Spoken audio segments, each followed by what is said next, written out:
taking just a few moments out of one of the last little times he's going to have free before he heads back to the state legislature in session in early January. Our own Lowcountry State Senator Tom Davis. Senator, what do you foresee being the big issues coming up when you guys all get back together in Columbia in January? Well, I can tell you what my top issue is going to be, and I've already talked to the governor and to the Senate Finance Chairman. We have some substantial road and bridge needs here in Beaufort County.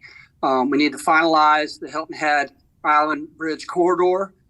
We need to finalize improvements to I-95, 3 lanes in each direction. We've already got it funded through Exit 8 from the Georgia line to Exit 8. We need to get it now to the Walterboro exits. 170 and 278 need to be improved. We need better signalization. Argent Boulevard is being overrun. So I would say in terms of my priority is making sure the funding is in place and the planning is implemented in regard to improving our traffic system in Beaufort County. I can tell you from a General Assembly standpoint, it's not my preference, but we'll probably begin with 3 social issues up there. One will be whether or not, if an individual is under 18 years old, whether or not they can access gender-affirming care in terms of hormone treatment or surgery, even with parental consent. There is a bill that would take away the ability to have that done prior to being 18 or older. There's likely also to be legislation in regard to so-called constitutional carry, whether you can carry a firearm on your person without going through a 1-day training course from SLED. Right. And then the third social issue is likely to be critical race theory, whether or not elements of critical race theory can be taught in our K through 12 classrooms. So for me, my priority is going to be the funding for the roads and bridges. I've already been told, though, by Republican leadership in the Senate that those 3 social issues, constitutional carry, CRT, and transgender, will probably take up a lot of our time in January. So that's what we probably have in store for the first few weeks. Okay. From a budgeting standpoint, the last legislature had oodles and oodles of money to spend. There was not much difficulty in finding places to put it either, but you had a lot of money to spend. Are we in that good a shape financially this session, or are we going to kind of have to watch ourselves a little more? Yeah, our state fund budget last year was $12.5 billion. That's the total amount of sales taxes and income taxes that the general fund comprised of.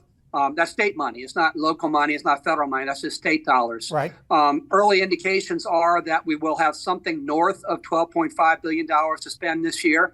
Just how much more is not yet certain. We'll get a report in January from the Board of Economic Advisors, which are state economists, that will tell us in the General Assembly how much money is in the general fund for us to appropriate in the next fiscal year. So we'll find that out the first couple of weeks in January. Okay. I want to backtrack just a second. I was at a Hilton Head Town Council meeting last week where there was still some discussion, concern, I'm not sure what the right word would be for it, that the money is there from the state whenever Hilton Head gets around to saying, this is how we want the corridor done.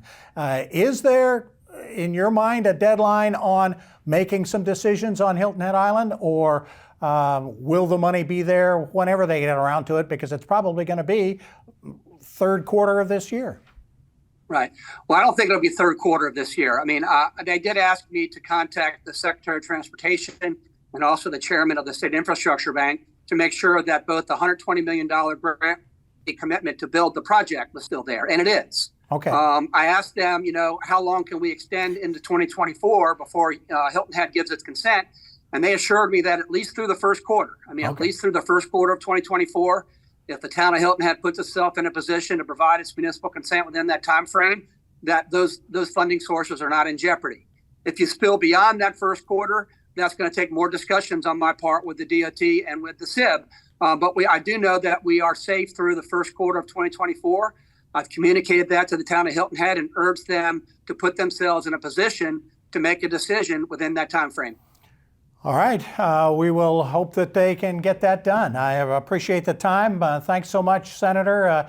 Good luck with the rest of your holiday shopping, and we'll talk to you next month when you're knee-deep in all the fun and games up in Columbia. Thanks for joining us. Yes, thank you. I appreciate it. Bye-bye.